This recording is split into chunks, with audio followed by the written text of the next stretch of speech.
Welcome to Losing a Child, Always Andy's Mom. On this podcast, we journey through the devastating experience of the death of a child. Grief is seldom discussed openly in our culture, and the death of a child makes people feel even more uncomfortable. We approach the topic openly and honestly, speaking to people who have lost loved ones and experts who help care for them. Whether you are a parent experiencing loss or someone who wants to support another going through this tragedy, this podcast strives to offer hope and help.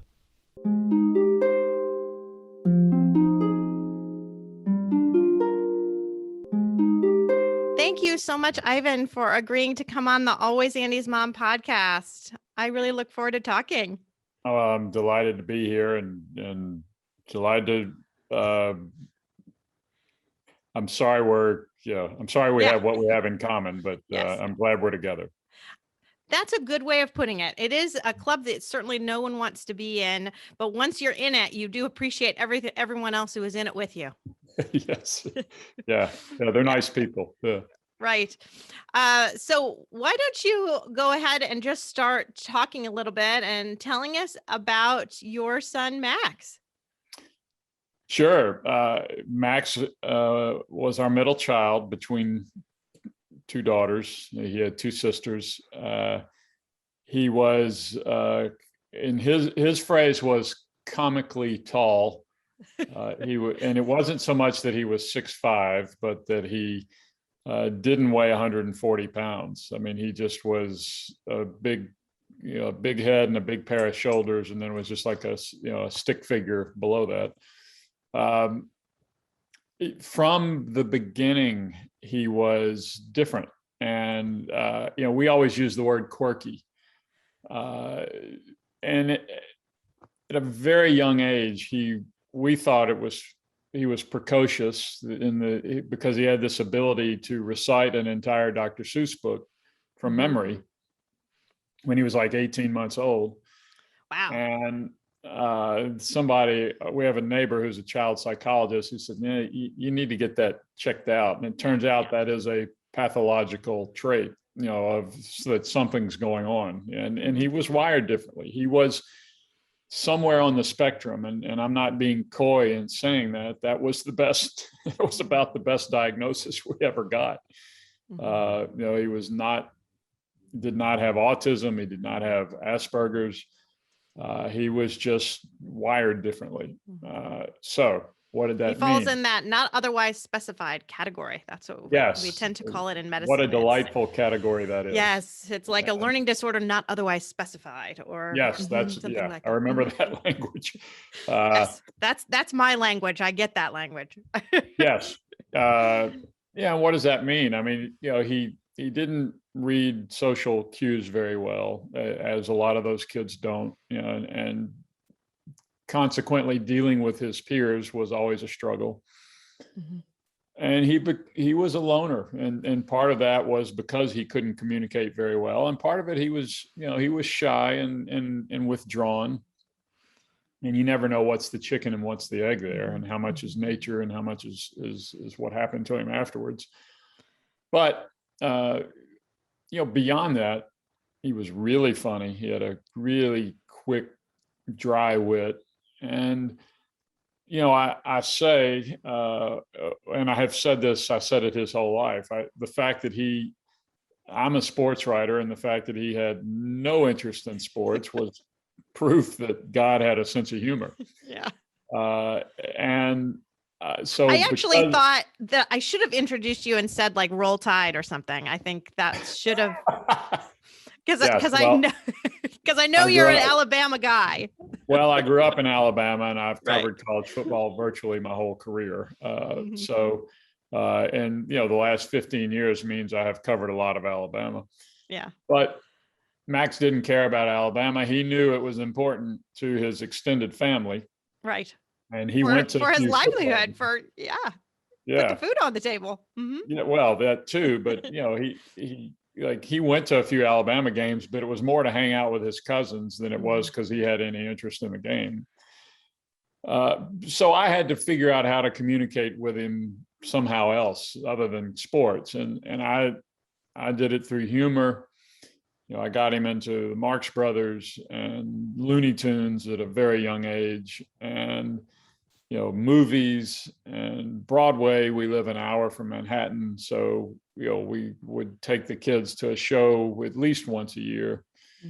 And I tried to connect with him the best I could. But, because he was so shy, I mean, he was pretty open around us, but still it was work. And it was constantly work to try to communicate with him. And in any meaningful way. And that was hard work for him too. It just, wasn't easy for him. Well, and it's really interesting that you say that, because one of the revelations I have had since the book came out, and more over the course of writing the book, and now that I'm talking about it, is I really realized how hard he worked to live as long as he did.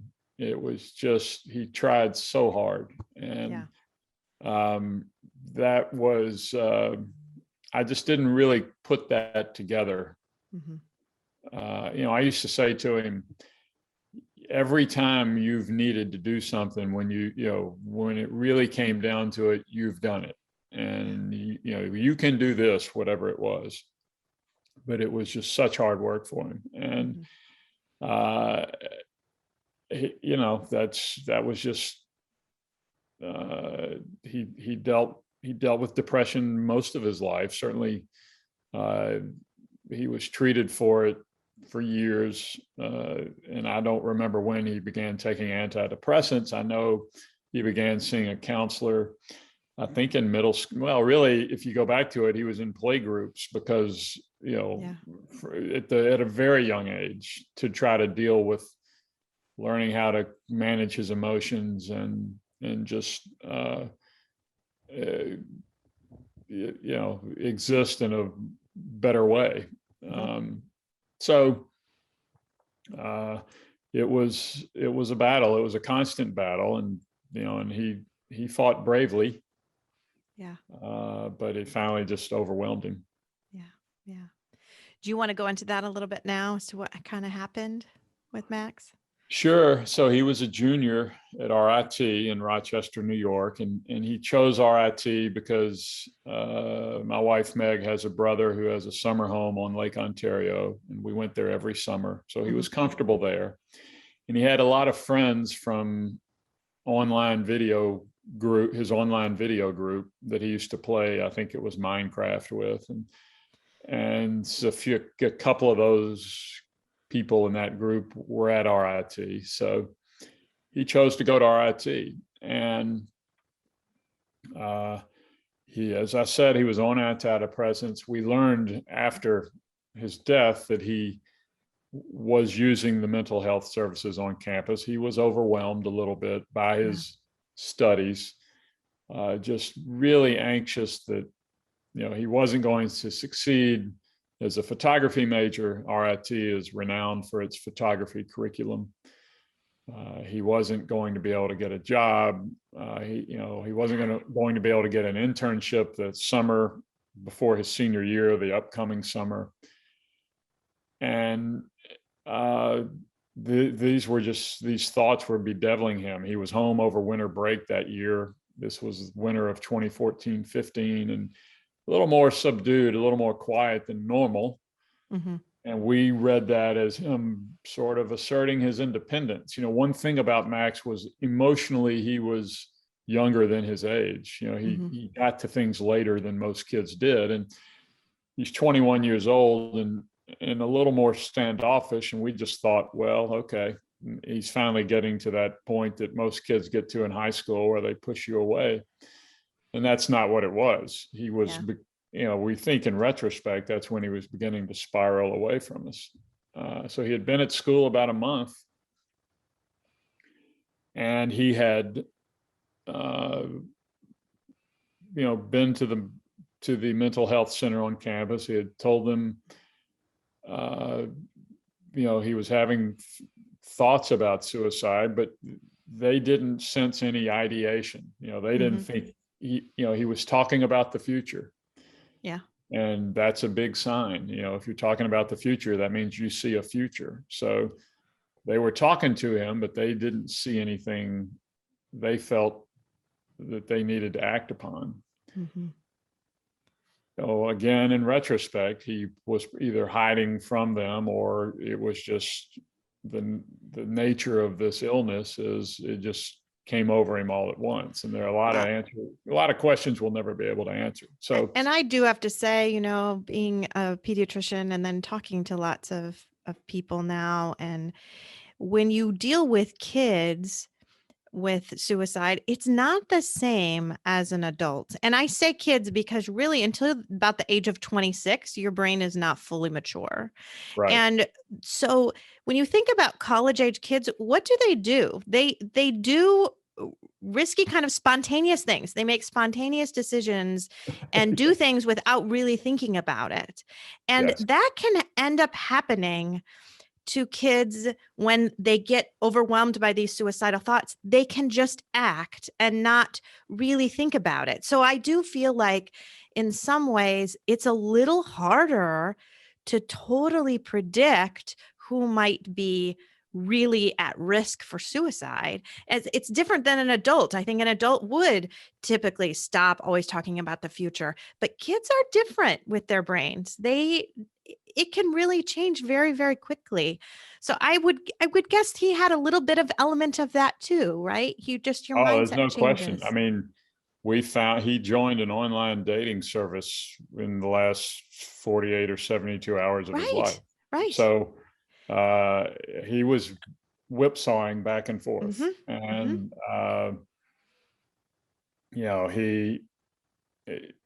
now we found he had an idea or a plan before he actually did it, but the weather was so bad that winter, he couldn't, I think he couldn't dig his car out. Okay. That's how bad it was. The first time he had this is something I'm going to do. I'm going to act on this. And he couldn't dig his car out, so he didn't do it. This time what happened was a Monday night in February, we get a call. Phone rings at the house, and it's the sheriff's department in Monroe County, where Rochester is, and the deputy says, a car registered to Margaret Murray, my wife, is in the parking lot at Lake Ontario. And this park, where the parking lot is, there's a pier that goes out into Lake Ontario. It's about 3/4 of a mile long. And that park and pier are a mile east of my brother-in-law's beach house or lake house. Mm-hmm. So I knew right where the deputy was talking about. I knew how cold it was up there because it was about pretty close to zero that winter and that night, that period of time. And I knew what had happened. I mean, there was really no other logical explanation. And it was interesting, we went up the next day, and the police bent over backwards to say to us, said it multiple times, we're not going to make any assumptions until the evidence tells us that this is what happened. And in the outset, they kept saying to me, well, what if, don't you think he and his friends could have just taken off on a joyride car or something? Yeah. Walkabout. And I was like, no, Max was a rule follower, and he didn't cut class. He wouldn't have gone anywhere. And those weren't the kind of friends he had. And that Max was not a partier. So it just didn't, there was only one logical explanation. And it took them a few days, and they were going through his credit cards and then figuring out, there was some evidence. Well, I'll tell you what happened. They had a scuba team going back and forth in the lake in 38-degree water, and they're looking for his body. Wow. And from the water, they looked at the pier, and on the ice below the pier, they spotted some of Max's belongings. So that's how we knew he had gotten that far. Mm-hmm. So obviously, and he had walked out onto the ice, and you can easily surmise that he walked out until the ice gave way beneath him, but yeah, we don't know, and right. And really we never will. Right. Yeah. He so the scuba team looked for 3 weeks and spent a lot of money looking for 3 weeks, and finally just said, we don't know what else to do. And, we're just going to wait for the water to warm up. And there's no guarantee that the water, will find his body then. They said he could have gone far enough out that he wouldn't stay near shore. Right. And that, and that unknown was, we knew it, you had to know he had to have died, but just not knowing whether you would recover his body was torturous. And 5 weeks later, 8 weeks after he disappeared, it was the third weekend in April, on Friday night, some Friday evening, some poor fisherman about a mile out from shore came across his body. He had come to the surface, or his body had come to the surface. And, that was, so we did get that closure, which was nice. Yeah. I was going to say that would be so hard and good all at the same time, right? Yeah, it was more, at least for me. And let me reiterate, I should have said this at the outset, this whole book is my story of my grief. It's not my wife. It's not our daughters. There was a sense of relief, at least for me, just, to have a sense of finality to it. Right. And the interesting, we had already had a memorial service for him. It wasn't like we were holding out hope that he had gone on walkabout. But what was interesting was 2 weeks after Max disappeared, 2 weeks after we found his body, my nephew was getting married. And it really sort of brought to a fore a pivotal question in how we were going to grieve. And we had to decide whether we were going to go to the wedding or not. Right. And we finally, at my urging, the four of us went to the wedding. And my point was, why, if we don't go to the wedding, if we don't make ourselves available to what joy there is out there, then we've lost again. And if we don't go to the wedding, then our absence will be a shadow over the wedding. And maybe it wouldn't have been, I don't know, but I kept thinking, for my nephew and his wife, if they thought of the wedding, then maybe they would always think, well, the Connecticut family didn't come. And I didn't want that to be how we were remembered or how we were thought of. So we went, and, a lot of it was honestly was sort of fake it till you make it, but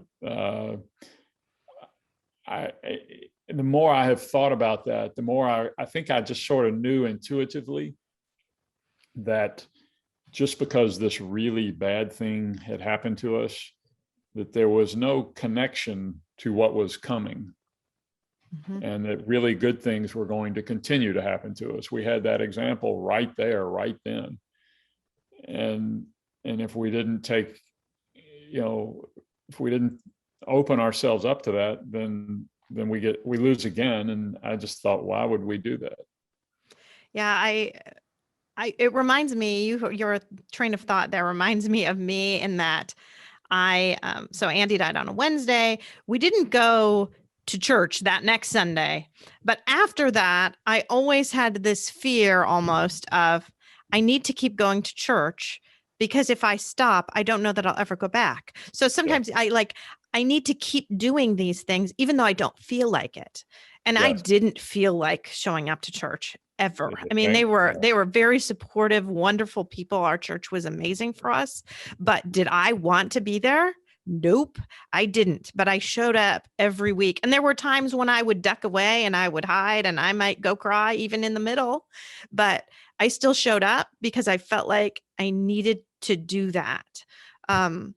But then we've said so many times, I've said this on the podcast a lot, is that you need to give yourself grace to make different choices too. And so something like the wedding, you go to the wedding, but I hope you all had a little bit of a backup plan that if this is not going well, we've got this car and we can leave, or we can step out for a little bit, or we can, come back and do things, because I think giving yourself grace that you're not pigeonholing into this, like, I have to go here and I'm going to be stuck here. I mean, Yes, no, and is difficult. that is a great point, Marcy. I'm not sure that the wedding was in my nephew's backyard, and the reception was in the house in the backyard. And I'm pretty sure my wife didn't leave the house. She found a corner of the house where nobody would come near her, and that's where she sat. And my sister sat with her most of the night. And and I think that's so important to give yourself that little bit. I just had a conversation with a mom that was feeling very pressured to go to this Christmas celebration, because her kids really want her to go, the other kids, and she's feeling so pressured. And I was just talking to her like, if your kids really want to go, maybe you should go, but you need to get some sort of plan, some sort of thing where you can compromise and do what's best for you. And so that's what you sounded like you did as a family. You made a little bit of a compromise, and that you all went, but she didn't participate fully. She was able to hold back a little bit to do what was comfortable. Yeah. Well, and I had an early lesson. The first Monday that we returned home, we get the call on a Monday night. We spent the week in Rochester. We came home on Sunday. On Monday morning, my youngest was a senior in high school at the time. I said to her, go ahead and go back to school, because just get it over with, get that first day over with, which was about 10 of the dumbest decisions I've ever made as a parent. Because I can remember walking up to the door of the high school with her to sign, kind of sign her in, because she had been gone a week. And I'm thinking, I've got butterflies in my stomach. Why are we here? But I didn't react. I didn't act upon those. And she went in and she stayed about 3 hours, and then she came home, and she didn't go back for 6 weeks. And the reason she didn't go back for 6 weeks to class anyway, she would go to lacrosse practice, was the principal of our high school had his daughter had ended her life 15 years before. And that first day we went into his office, Elizabeth and I went into his office, and he looked, and I said, well, look, she can only miss X number of days and still graduate. So I just thought, go, and because you got to graduate. And he looked at her and he looked at me and said, I don't care if she never comes back. Come back when you're ready. You'll graduate. You're fine. She had already been accepted into a college by that point, so she had a plan. She had somewhere to go. He said, you come back when you feel like you can come back, and don't worry about anything else, which was such a godsend. Yes. And also, to your point, sort of a lesson to me that, there aren't a lot of rules here, societal rules, that you really need to follow. I think with his dispensation, and Meg was spending a lot of time in Rochester with the police at that point, as they were looking in the lake. The two girls and I pretty much spent most of our time on the couch under blankets watching Gilmore Girls reruns. Getting up to open when the doorbell rang, somebody was bringing food, I'd thank them, throw it in the refrigerator, and go back to the couch. And that was pretty much what our life was. And that was okay. And I think it's easy to assume that what is maybe helpful to you is helpful to other people. I feel like my husband made a very similar error in judgment than what you made, and that he went back to work 3 weeks after Andy died, probably about 3 weeks after Andy died, and then was very strongly encouraging me, you need to go back to work. You need to go back to work. You just need to go back to work, because it was helpful to him to get back to that routine. And honestly, they were very nice to him. So he's an anesthesiologist. They didn't put him at the hospital with a million people. They put him in a little plastic surgery center where he took care of, women getting tummy tucks and boob jobs for a few weeks, that he only had to work with a very small group of people. He never had to see a kid. He didn't have to do anything. So they did really shelter him, but it was so helpful for him to have that. And it felt like a safe place to go. So he thought, certainly it will be helpful to you too. Right. Kind of not thinking about the fact that I'm a pediatrician who takes care of children, who will have to take care of children, our kids, Andy's age, and take care of siblings and look at these families and try to help them deal with problems that I no longer really think's a problem. And it ended up being overwhelming, couldn't do it. But you just feel like what you know. Back to work? Yeah, you know what How long before you went back to work? Right. Oh, how long before I did? Well, I went back originally about 6 weeks after. I cried between every patient. I lasted about 4 to 5 weeks, and then I took off the next year. So that's what ended up happening. No, I get that. And there's a lesson in there that I talk about in the book about grief, and that everybody does it differently, and that's okay. And the way it crystallized for us is Sarah, our oldest, who is really emotionally intelligent, was in San Francisco at the time. She had just graduated from college, and she gets off the plane in Rochester, having taken a red eye, and we had already driven up, and we're about 10 yards into the terminal, and she says, are you guys getting divorced? Because I read that half the parents who lose a child to suicide get a divorce. I was like, whoa. I just said, let's do one disaster at a time, okay? Yeah. Although I have to say, the night Andy died, we were in the hospital, and my husband turned to me and said, this will not break us. Yeah, well, and Meg and I had said pretty much the same thing to one another. And what I learned, David Kessler is one of the leading guys on grief in the country, and he has written about this and said it's not the loss that breaks a couple up, it's they judge one another's grief. Yes. Why don't you go back to work? Why did you go back to work? Why do you cry every day? Why don't you cry every day? And Meg and I have a relationship where we have accommodated each other from way back. I'm from the deep South, and I'm Jewish, and she's from upstate New York, and she's Catholic. So we had a lot of accommodations to make before we ever got married. We had what we called a whirlwind 6-year courtship, as we tried to work all this out. So that was kind of our MO, and it really saved us.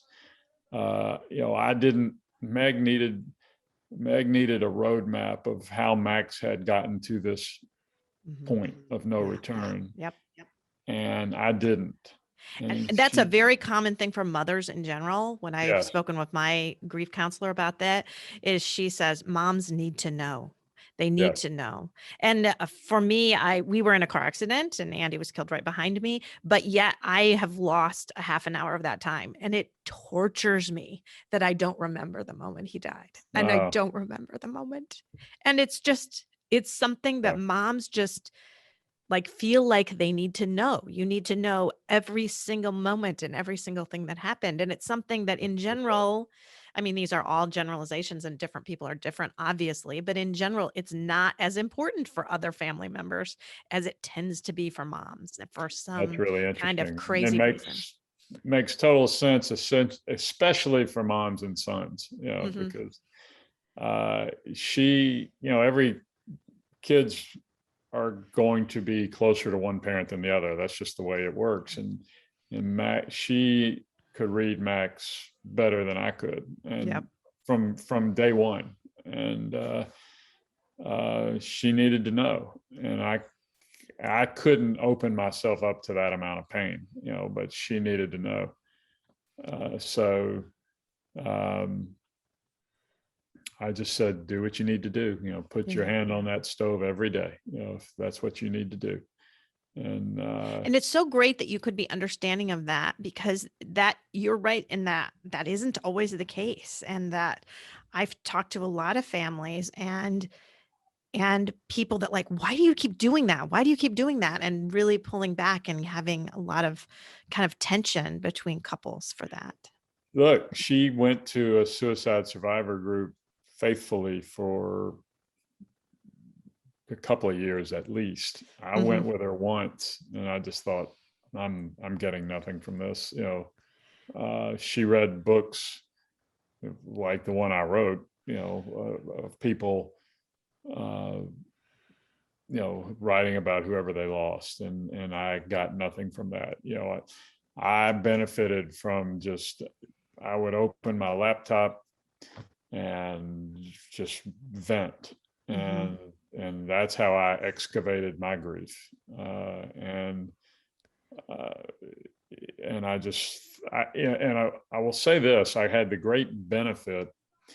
A woman that I grew up with is a psychologist at Duke University School of Medicine, and she called me that first week and said, "You will never ever understand why he did this, because you think rationally, and that act by definition is an irrational thought. So you cannot understand this." And that, look, it may have been a get out of jail free card to absolve me of guilt, but I keep it in my pocket to this day. And I think it makes total sense to me, and she's a lot smarter on these topics than I am. So I said, yeah, okay, I get that. Yeah. And that is a beautiful thought to kind of keep coming back to, because you do just feel like you want to know why. And then you have this guilt, and then it just eats at you. So if you can be able to say, I just am not going to understand, and I have to kind of get through that and accept that idea. Yeah. And, and along kind of the same lines of what we were talking about with making yourself open to joy. Yeah. You cannot stay back where he stopped. And as much as you want to, as comfortable as it would be to stay in that fetal position that you're in, you can't do it. Your life is going to go on. And if you try to stay back there, you miss out on what's coming. And so you take of them what you can carry, and you go on. And it's really hard to start with, but time is very helpful. And you just you don't have a choice. Basically, you really don't. Right. There are a couple of things that I wanted to talk about that you had mentioned early on in the book, and one is about when people kept telling you how courageous you were, and I get that. You're so strong. Yeah. And the answer, of course, is, I don't have a choice. There is no choice. You just get up the next day. It's not like I am choosing to do this. So that's exactly it. Thing of you're so strong or you're courageous, like I don't want to be, actually. I am weak, and I am okay with being in my weakness, but I am still getting up every day. That doesn't mean I'm like some amazing person. Well, and I wrote an essay, Marcy, almost 4 years ago now, with the basic themes of this book, and I published it on Medium, and it really made a dent. It sort of took off on Medium, and they put it on their front page, and they had me record it. And later that year, the University of Georgia Journalism School invited me to speak at a symposium on journalistic courage, which I sort of guffawed at. Right. I said, and when I went down there, I said, courage implies a choice, that you make this choice Yes. when you don't have to make it. I said, this is not courageous. I'm just telling you what my life has been like. And, that's, there's no courage in that. I'm just doing it so you will understand what this is like. And so that if it happens to you, or that it happens to a friend of yours, you might have a little better way of reacting. Mm-hmm. And that was it. But the courage thing sort of, made me chuckle. Right, absolutely. And that is only true to say that you're courageous if you say that every person who is suffering through grief or suffering through some sort of trauma, if them getting up every morning is courageous to you, then okay, then I will accept that, because that's how courageous I am, is just still getting up and still doing stuff and functioning. But that is the definition for everyone. That's not unique to me. No, That's many absolutely. people. Mm-hmm. Absolutely. And it is really hard. And Yes. in that sense, maybe you could convince me there's some courage involved in that, just because it's very difficult. Mm-hmm. But again, you don't have a choice. So, but it's not unique to you or unique to me. Right. Yeah, Mm-hmm. terrific. Absolutely right. That makes complete sense. So the other thing that really resonated with me in the opening parts of your book is you talking about grief and what grief was to you. So early on, I didn't see a therapist right away. It took me a few months. But once I did start seeing a therapist, I remember very distinctly something that she said to me. And she said, your grief is not what holds you to Andy. Your love is what holds you to Andy. Grief is love with nowhere to go. Yes. It's you're loving this person so deeply, and they're not there anymore. And so that's what really that grief is. And that's what you talked about as kind of being behind the book, and that revelation that you came to, that grief is really love. So could you talk about that a little bit? Sure. So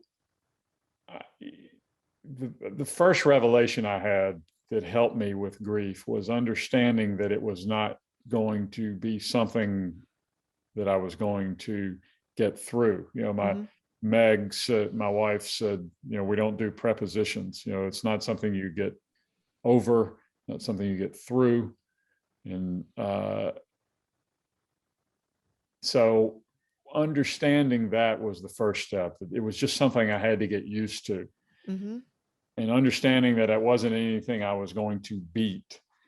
Right. You're not going to get past this, right? Yeah, right. Yeah. Mm-hmm. So that accepting that was a start. And then I would just sit here at my desk and you think about the nature of it, and why is this so painful? And then I thought, well, it's this painful because I loved him this much. And, and as a journalist, you take concepts and you pare them down to as few words as possible. And, it's like, well, the amount of grief I have is commensurate to the amount of love I have. So absolutely. Grief is love, and it's grief is love for the person who's no longer there to receive your love. And wow, once I sort of came to that conclusion, to that revelation, it really helped me carry it.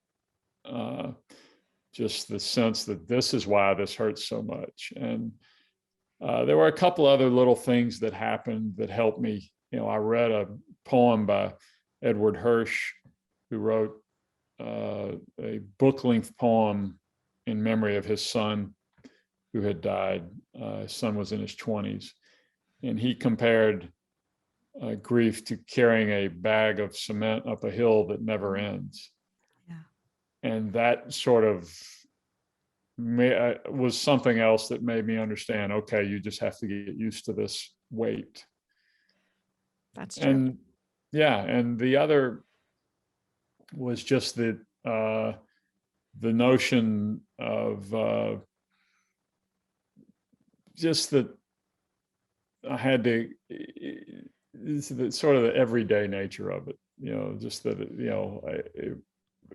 over and over again, understanding that okay, just get used to this. And, that helped tremendously.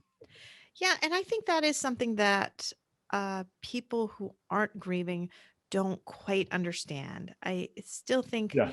they feel like, you're still doing this? Are you still feeling like this? Like Yeah. there should be some sort of time limit. And I think it's different for different people. Like some people feel like, oh, 6 months, you should be better, which I would say that's probably about the worst time because I think all the shock starts to wear off, but that's just what I'm thinking. And, Yeah. some people say, well, we'll give you a year. Some people might say, hey, we'll be really generous with you. We'll give you 2. And, but then after then, you should kind of just be okay. So, yeah. Yeah. No, I think my memory of that is, and this was really one of the main reasons, I talked about explaining to people what grief is like and that maybe it would help them handle it. Well, part of my motivation in that was I was the worst. I was just scared of grief. I was deathly scared of it. And Sure. So once I went through it and I realized how bad I had been in dealing with grief, like for instance, when my father died, and I was really bad at comforting people who are grieving. If I ginned up the courage to say anything, I would say it once and I would check that box in my head and I would never bring it up again. And the truth is you want to talk about the person who died. It keeps them present, especially with a child. You have a finite number of interactions and of memories. And if somebody can bring you a memory of theirs that you don't have, I mean, what a gift. Oh my word. Yes. Yes. We had a book party the night the book published here in my town in Connecticut, and Max's 4th grade teacher came and told me this wonderful story about Max in the colonial play. In 4th grade in New England, you do a colonial play. I'm sure you do. and yeah, exactly. And shy, scared of his shadow, Max was Patrick Henry. And wow. Pounding his fist on the table and saying, give me liberty or give me death, with such bravado that she said the whole class looked at him differently from that day forward. She said, as did I. And we were like, wow, okay, Max, good on you. And I just swelled hearing that because it was a story I had about Max I didn't have before. Mm-hmm. I love those. I only rarely get some now, but when you do, it is just such a tremendous gift. Yes. I did that on I can't remember. I think it was a 1-year anniversary of his death. It was either the 1 year or 2 year. I think it was the 2 year, actually, now that I think about it. The 2-year anniversary of his death. I went on Facebook and I said, if anybody has any stories, I have had 2 years without any memories. And I'd really like a new one. And I got some that were pretty cool and amazing that I hadn't heard before. And it was something then we read those, just to kind of honor him a That's little terrific. bit. And it was a beautiful thing. So this is now just to the audience in general. I have said this before, but if you have a memory of someone who has died that you can tell their family, they will love it so much. Yeah. And they will probably cry just like I'm tearing up right now. But that does not mean that it was a bad thing to do. It was an excellent thing to do. It was an awesome thing to do because now it brought them a little bit of life back to them for you. Oh, sure. I just read gosh, now I can't think of where I read it. I think it was in a novel I was reading. Or no, it wasn't, wherever it was. I don't remember. But the person said, tears are not a signal of sadness. Tears are a signal of presence. Mm-hmm. And I thought, Love wow, that. that's really good.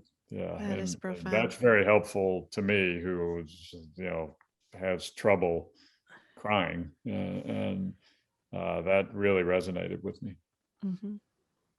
So tell us a little bit more about kind of the book and maybe where people could get it, or kind of what's been happening since it's been published? Well, sure. The name of the book is I Keep Trying to Catch His Eye, and it's published by Hachette. It's available wherever you buy your books, be that Amazon, Barnes and Noble, Books A Million, and I have appeared almost exclusively at independent bookstores, and I will continue to do that. I'm going to one tonight. And it's really resonated with people who have read it. I have been struck by the almost universal acceptance of the message, or understanding of the message. And people are scared of grief, as I just got through saying I was. Yes. And that's sort of a universal feeling out there. But it really, at the end of the day, is the one emotion that we're all going to have to deal with if you live long enough. Yes. And this is sort of the phrase I use in the book is I am a docent through my grief, and the hope that it will make it easier for others. And it's not there are obviously very sad parts of the book, but there's some pretty funny parts. Max was funny, and I know enough, having written for a living for 40 years, I know enough to try to keep people entertained.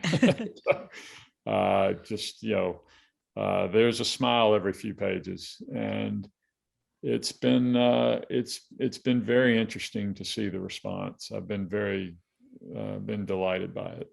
Mm-hmm. Well, I think to my own grief journey, I guess you could say, that after I started the podcast and really started my kind of mission to try to bring some hope and healing to grieving parents, I felt that how much that helped me. Like, for example, I told you I was off of work for a year. I went back to work 2 months after I started publishing the podcast, because it really gave a kind of a purpose for my grief, something to do with my grief, something to almost do with Andy. And it allowed me to be able to open back up to those other parts of my life a little bit. And it brought, Oh, that's great. I think it brings healing to other people. I know it does, because I certainly get messages from other people that it does, but it has brought tremendous healing for me. So I was wondering if you had felt that process of writing the book and sharing that has brought some healing to you as well. That's an interesting question. And my answer all along, Marcy, has been that I didn't write this cathartically, and I didn't write it therapeutically. I feel like I had to go through all that before I was in shape emotionally to write. Mm-hmm. But in talking about the book, and in talking to people and to readers about the book, I have sort of figured some things out that I had yet to really understand completely. And I'll give you an example.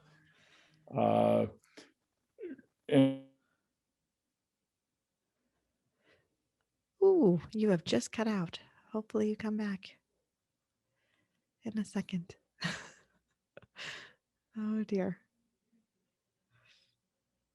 I don't know if you can hear me at all, but I cannot hear you.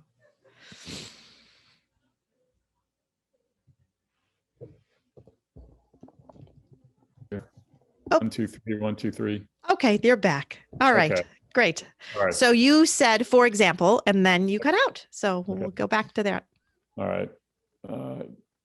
For example, I was speaking to a suicide prevention foundation here in Connecticut a few years ago. And in the course of it, I said, I am a better person since Max died.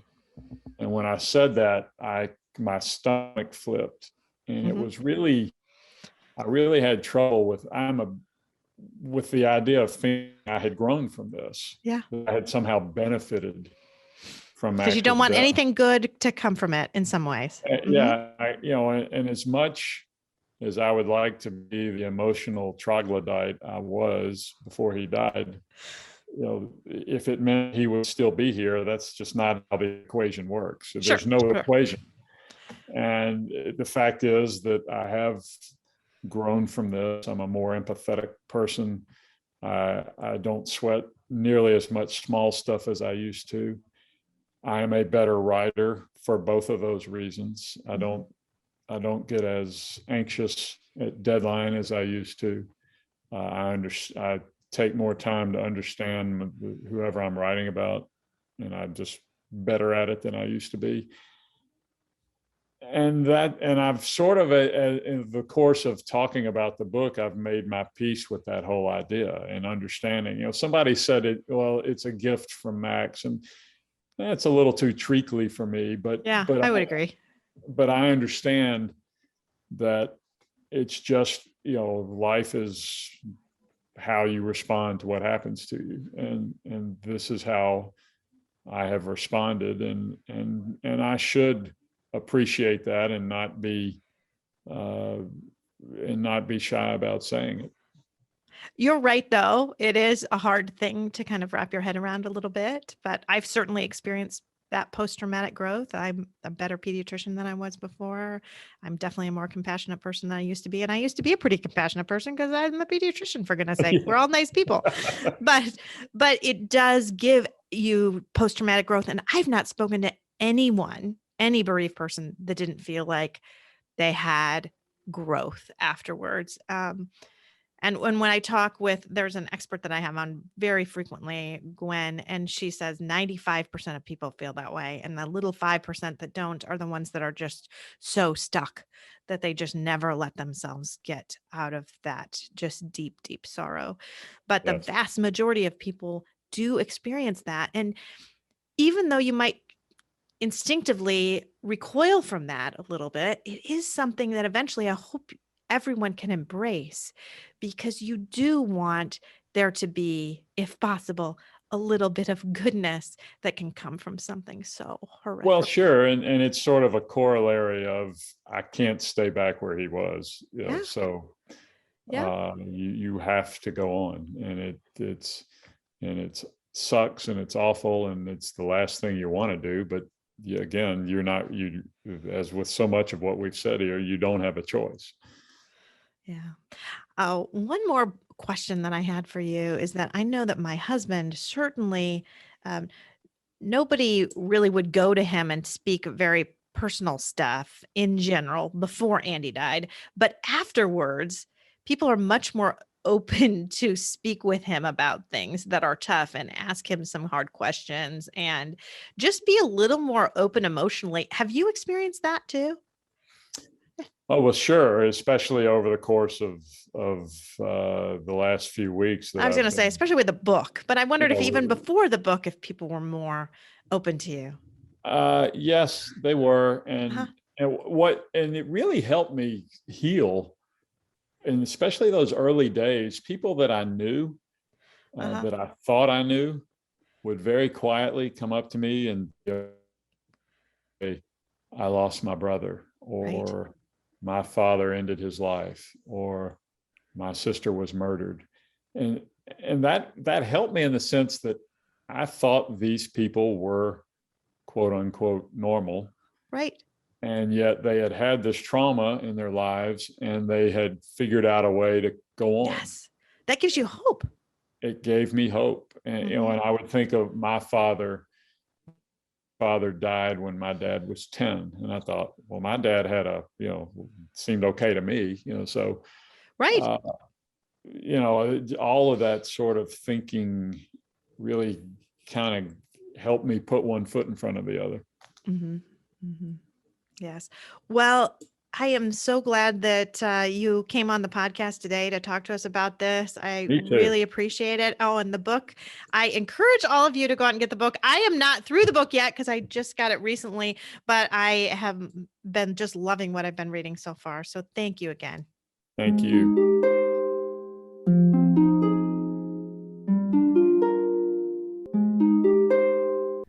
Thanks for listening to Losing a Child, Always Andy's Mom. Please subscribe to the show on your favorite podcast player. We are always looking for new show ideas. If you'd like to be a guest, know someone who'd be a great guest, or have a show idea, please email us at marcy@andysmom.com. Be sure to visit the webpage, andysmom.com, for more content, including Marcy's blog. There you can also sign up to receive updates via email. Together, let's work to inspire hope, one day at a time.